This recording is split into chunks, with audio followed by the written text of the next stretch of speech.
La Caisse de dépôt et placement en a assez entendu. Alors que le ministre de l'Économie martèle sa volonté de bâtir un nouveau pont entre Québec et Lévis contre l'avis d'experts. Les gens le veulent, puis on en a besoin, on le sait. On le sait qu'on en a besoin. L'institution prend ses distances du projet. CDPQ Infra ne participera pas à l'appel d'intérêt pour le lien Inter-Rives, prévient une porte-parole.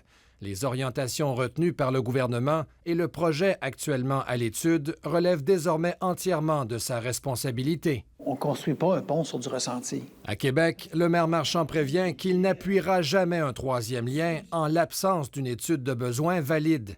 Or, la Caisse évalue que l'achalandage vers Québec sur un pont situé près de l'île d'Orléans atteindrait à peine 800 véhicules à l'heure durant la pointe matinale. On a besoin de faits, on a besoin d'experts, on a besoin de science, puis c'est sûr que dans ce dossier-là, c'est impossible de ne pas en avoir. Le problème, c'est pas le projet, le problème, c'est le promoteur. N'empêche, le chef libéral de Passage à Laval persiste et signe.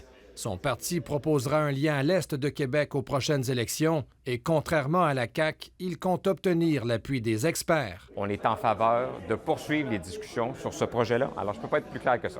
Le Parti libéral du Québec embarque dans le cirque. Le Parti québécois n'en revient pas et accuse les libéraux de vouloir perpétuer la mauvaise gestion caquiste de la mobilité dans la capitale nationale.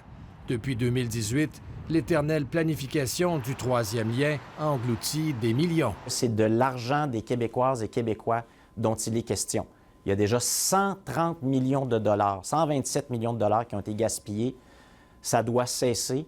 De dire qu'on n'a pas besoin d'un troisième lien, je veux dire, ça ne tient pas la route, là. Ça n'a pas de bon sens. Mais les perceptions sont tenaces à Québec. Je n'ai pas d'études scientifiques, mais c'est un ressenti. Selon le chef de l'opposition à l'Hôtel de Ville, il est clair qu'un lien à l'Est permettrait de diminuer significativement l'achalandage des ponts actuels dans le secteur ouest. Ici Olivier Lemieux, Radio-Canada, Québec.